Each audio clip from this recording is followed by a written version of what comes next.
Matt here with Gentry Custom Knives, and today I'm going to talk about something you guys have been asking me to do since I got this grinder from OBM, and that's a little bit of a comparison between the OBM Dominator grinder that I have right there and the Beaumont Metalworks KMG TX.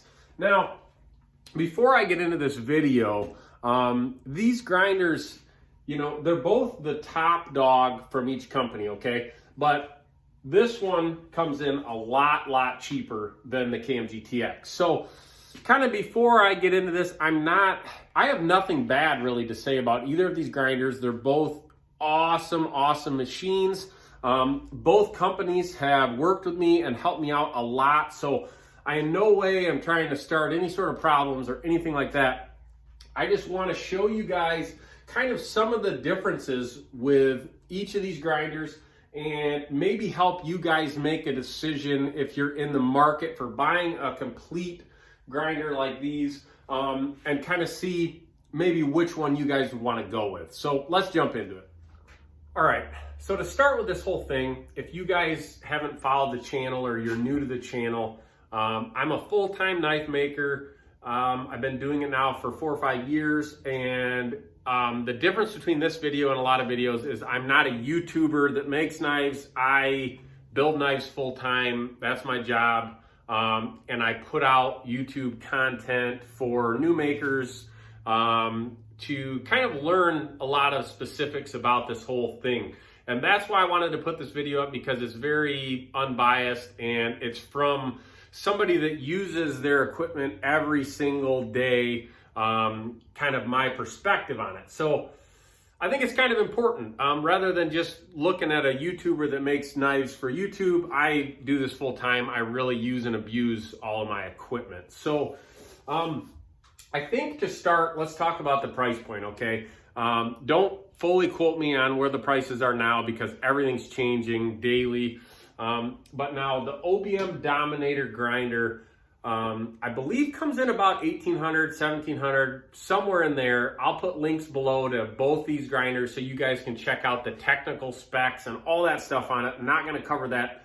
I just want to kind of show you guys real life what I've noticed, the pros, the cons of both of them, okay? So I added this grinder to the shop a few months ago. So I've really got to put it to use a lot. The KMG TX I've had for 2 or 3 years now. Now, when I decided to go and kind of start doing this full time, I shopped around, and I wanted to find the grinder that I thought was built kind of, I don't know if you would call it industrial, but just to the baddest one. Because if you guys know, your grinder is kind of your number one tool. Like I said, I literally use it every single day. So I didn't want it to fail. I knew that I wanted to get one, spend the money, and not have to worry about it. That's why I went with the KMG TX to start. The Dominator wasn't even out at that point. But now that I have added this grinder to the shop, I've really got to see the differences in what you get for your money, okay? When I bought the TX, I believe it was around $2,800, $2,900. Again, don't quote me. And both of these machines come with a motor and a VFD. Let me switch this thing over really quick. I always run this one, you can see, in the horizontal position. But just to show you guys really quick, the VFD, they actually both have the exact same VFD. You can look them up, and at least now they're the exact same. The motor's different.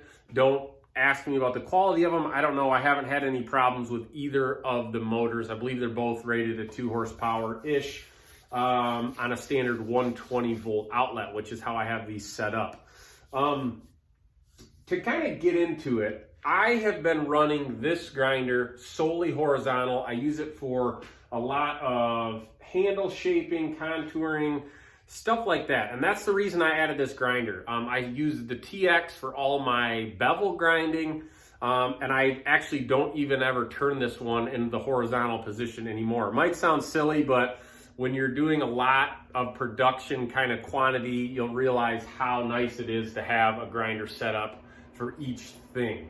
But there's a few things that I've noticed with this grinder that is why the price is what it is. I guess that'd be a good way to put it. Okay, the KMG TX, which let me switch the camera over here and show you guys a little bit, and I'll try to zoom in to show you the few things I'm talking about. Okay, this grinder has a little bit more engineering into it, I guess would be a good way to put it. You can tell there's a few little features on it that Beaumont has they spent a little more time engineering and creating something that's a little bit unique. Now, those things I'm talking about that I really like is their Ratchet tension system.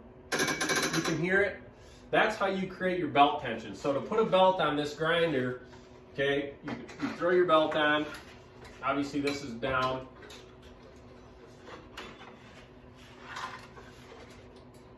And instead of a lot of companies use a spring, or like OBM, they use a gas strut.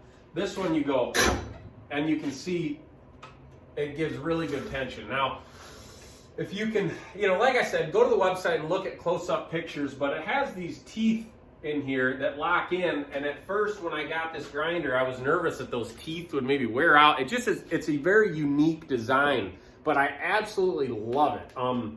So far, I really have no complaints on that tension system. The only thing that, if this is one of those little funny things that I've found, is when the grinder is in, and I'll show you really quick actually.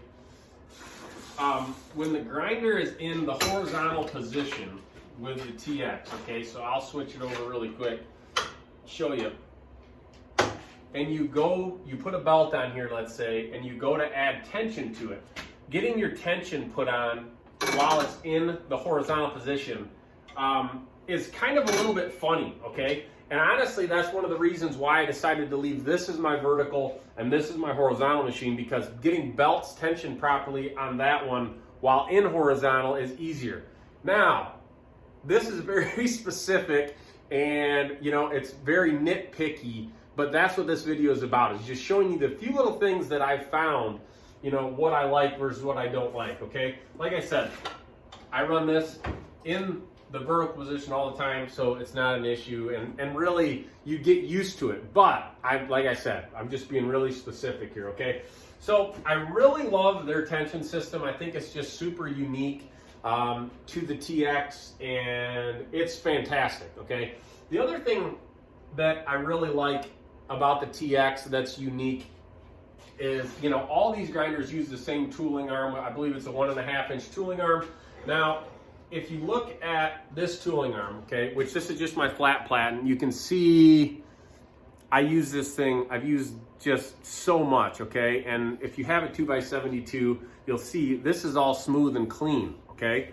The reason behind that is they have this sort of mechanism in here that actually pushes out a tab into your tooling arm to lock it in place, and then you can see it locks it in place, which is another very small detail, but let me see if I can show you really quick. Let me bring this over here.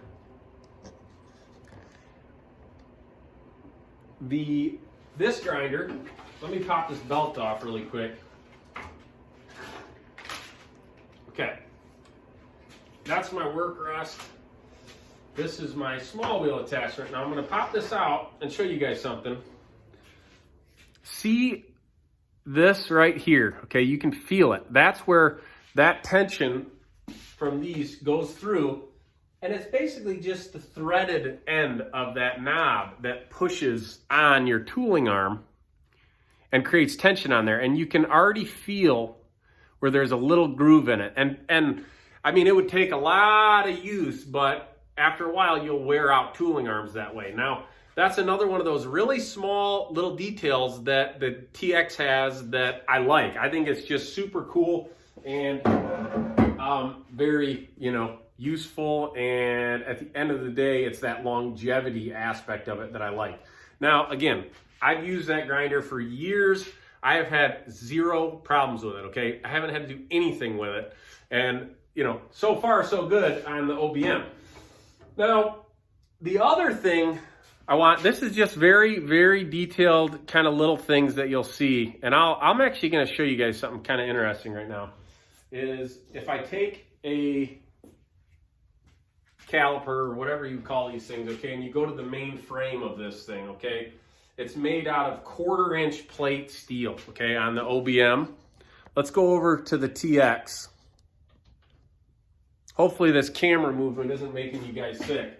And this is made out of 1/2 inch steel, okay, the main frame of this thing. So when you go to mount this thing on your bench, the TX is about twice as heavy as the OBM. Now, you know, you can look at that both ways. It's like, is the OBM grinder going to have problems because of that thinner material? No, I don't think it ever will. I think that this grinder is even overbuilt for what you use it for, okay? But it's another kind of one of those things, like I said, that the TX has that almost industrial feel to it, to where that will outlive me because of how beefy and how industrial it's built. This grinder is built exceptionally well, but they've just kind of done a few things to bring that price point down a little bit, I guess is what you'd say. And is it bad? Is it good? That's up to you. You know what I mean? This grinder will probably outlive me as well. But like I said, in this video, I just wanted to cover those couple little things that I've noticed are different, okay? There's a lot of other features. They're 2 different machines. The tracking mechanism on the OBM is very simple. The one on the TX has a little more engineering into it. And I guess that what I'm kind of getting at is you're paying for all this stuff with the TX, okay? Like I said, this one, about $2,800. This one is $1,000 cheaper, okay? They both will grind a blade great. They both go vertical, horizontal. They both have a VFD. They both have all those same features, but you're paying a little more for some kind of heavier duty, engineered stuff with this one, okay? So that's kind of what I wanted to show off, kind of mostly. I didn't want this video to be super, super long. I wanted you guys to just see what I've noticed so far with these 2 grinders. I guess at the end of the day, they're both awesome machines.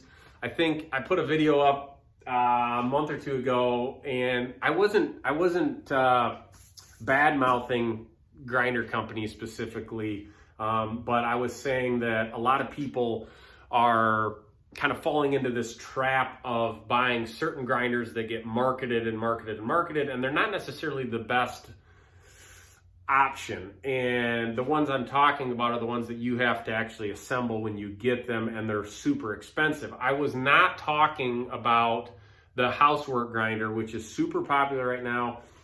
If you don't know about it, Brian House has this kit that you buy, and you put this grinder together. That's not what I was talking about, because that grinder is very affordable, okay?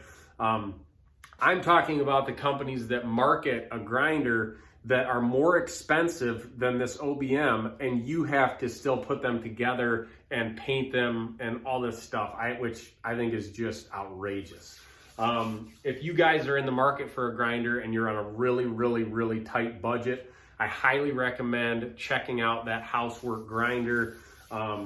It's really awesome. I know a lot of people that use it, and Brian House is a great, great guy and puts out a good product. But if you're like me, you want to buy a grinder, set it up, and start working right away. Both these grinders, you get them, you can start grinding knives in about 15, 20 minutes. Definitely check out both these options. I think this grinder, this OBM, is great, great, great for the money. I have, like I said, absolutely no complaints with it so far. Both these have a really nice heavy duty powder coated finish. You know, I can see here where that yellow is starting to wear off a little bit, where those tooling arms are sliding in on the OBM. On this one, there's no wear whatsoever. So maybe they put it on a little thicker on the TX. Again, that's one of those things that I'm kind of saying bumps that one up a little bit, but you're paying for it. So you know, it's totally up to you guys. I wanted to just quickly, well, it isn't quickly anymore. This video is going on longer than what I wanted it to, but I wanted you guys to understand kind of what I've learned about both these grinders, pros, cons, what I like about them.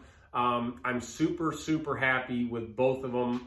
It's really upped the production in my shop, having two of them to be able to not have to constantly change tooling and just kind of go down the flow and knock stuff out. So if you have any questions on either one of these, like I said, I'll put links below so you can go check them both out, kind of compare the specs on both of them, and make that decision for yourself. I think you'll be happy either way. I am. And also, if you have any questions, feel free to drop them in the comments here, and I'll do my best to answer them. You know, specific stuff about, you know, me using them. I think I covered everything I wanted to talk about comparing these two grinders. But if not, let me know. Like always, guys, thanks for checking out the channel. I really appreciate it, and thanks for watching.